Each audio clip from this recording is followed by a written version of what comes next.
નમસ્કાર મિત્રો, સ્વાગત છે તમારું અમારી YouTube ચેનલમાં। મિત્રો, આજના વિડીયોમાં ખેડૂતો માટે એવી અગત્યની યોજના વિશે ચર્ચા કરીશું કે જે યોજનાનું નામ છે સોલાર તાર ફેન્સિંગ સહાય યોજના। ખેડૂતોએ પોતાના ખેતરમાં સોલાર ફેન્સિંગ લગાવી હોય એટલે કે ઝાટકા મશીન મૂકવું હોય તો રૂપિયા 15,000 સુધીની સહાય આપવામાં આવે છે। યોજના વિશે આપણે તમામ પ્રકારની માહિતી એક જ વિડીયોમાં મેળવી લેશું, પરંતુ તે પહેલા વિડીયો ગમે તો લાઈક અને શેર કરી દેજો, ચેનલમાં નવા હોય તો ચેનલને સબસ્ક્રાઇબ કરી દેજો। તો ચાલો મિત્રો, વિડીયોની શરૂઆત કરીએ।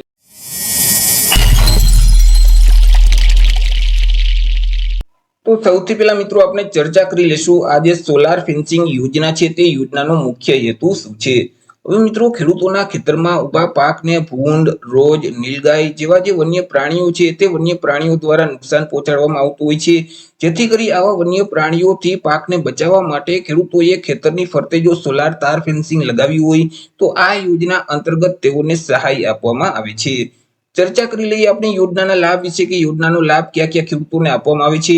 તો આ યોજનાનું અમલીકરણ ગુજરાત સરકારનું ખેતીવાડી વિભાગ છે તેના દ્વારા કરવામાં આવે છે, જેથી કરી સ્વાભાવિક છે કે યોજનાનો લાભ છે તે ગુજરાત રાજ્યના તમામ ખેડૂતોને મળવા પાત્ર થશે। પછી તે કોઈ પણ વર્ગના ખેડૂતો હોય, SC category, ST category, OBC, EWS કે જનરલ, કોઈ પણ વર્ગના ખેડૂત ખાતેદાર આ યોજનાનો લાભ મેળવી શકશે। સહાય વિશે ચર્ચા કરીએ કે યોજના અંતર્ગત ખેડૂતોને કેટલી સહાય આપવામાં આવે છે। તો આ યોજના અંતર્ગત કોઈ પણ વર્ગના ખેડૂતો હોય તો તેમને એક જ સરખી સહાય ચૂકવવામાં આવે છે। અહીં મિત્રો, ખેડૂતોએ જે સોલાર ફેન્સિંગ લગાવેલ છે તેની પાછળ જે કુલ ખર્ચ થયેલ છે તે કુલ ખર્ચના 50% લેખે સહાય આપવામાં આવે છે, અથવા તો વધુમાં વધુ રૂપિયા 15,000ની મર્યાદામાં સહાય આપવામાં આવશે।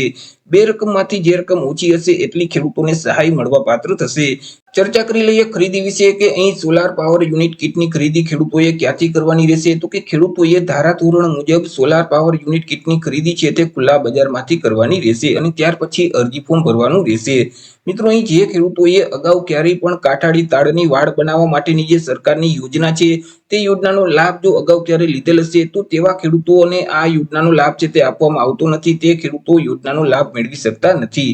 મિત્રો, આ યોજનાનો લાભ છે તે દર 10 વર્ષમાં એક વખત મેળવી શકાય છે। એક વખત યોજનાનો લાભ લીધા પછી ફરીથી 10 વર્ષ પછી ખેડૂતો આ યોજનાનો લાભ મેળવી શકે છે। અરજી ફોર્મ વિશે ચર્ચા કરીએ તો કે યોજનાનો લાભ મેળવવા માટે ખેડૂતોએ જે આઈ ખેડૂતનું પોર્ટલ છે iKhedoot.gujarat.gov.in નામની જે વેબસાઇટ છે તે વેબસાઇટ ઉપર જઈ ઓનલાઈન અરજી ફોર્મ ભરવાનું રહેશે। વર્ષ 2024-25 માટે ઓનલાઈન અરજી ફોર્મ શરૂ કરી દેવામાં આવેલા છે કે જેમાં 21/9/2024 થી લઈને 30/9/2024 સુધી પોર્ટલ ઓપન રહેશે। તે સમયગાળા દરમિયાન ખેડૂતોએ પોતાના જિલ્લાનો જે તારીખે વારો હોય તે તારીખ સુધીમાં અરજી ફોર્મ ભરી દેવાનું રહેશે કે જેમાં મિત્રો રાજકોટ, મોરબી, જામનગર, દેવભૂમિ દ્વારકા, સુરેન્દ્રનગર, કચ્છ, સુરત, તાપી, નવસારી, વલસાડ અને ડાંગ જિલ્લાના જે ખેડૂતો છે તેઓએ 21/9/2024 થી લઈને 27/9/2024 સુધીમાં અરજી ફોર્મ ભરી દેવાનું રહેશે। ત્યાર પછી અમદાવાદ, ખેડા, આણંદ, ગાંધીનગર, જુનાગઢ, ગીર સોમનાથ, અમરેલી, પોરબંદર, ભાવનગર અને બોટાદ જિલ્લાના જે ખેડૂતો છે તેઓએ 23/9/2024 થી લઈને 29/9/2024 સુધીમાં અરજી ફોર્મ ભરવાનું રહેશે।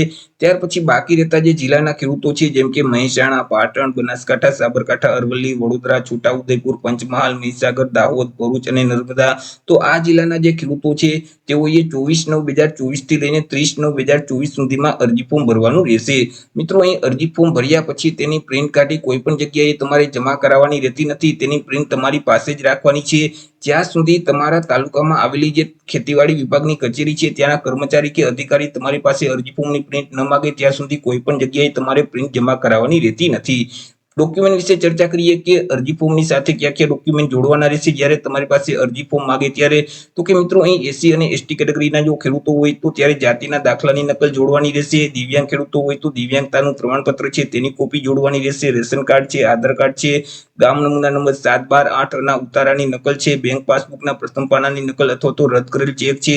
જો સંયુક્ત ખાતેદાર હોય તો તેવા કિસ્સામાં જે અન્ય ખેડૂતનું સંમતિ પત્રક છે તેની કોપી સાથે જોડવાની રહેશે। તો આવી રીતે મિત્રો, ખેતીવાડી વિભાગની ખેડૂતો માટે અગત્યની યોજના કહી શકાય સોલાર ફેન્સિંગ યોજના કે જે યોજના અંતર્ગત ખેડૂતોએ સોલાર પાવર યુનિટ કીટ લગાવી હોય તો રૂપિયા 15,000 સુધીની સહાય આપવામાં આવે છે।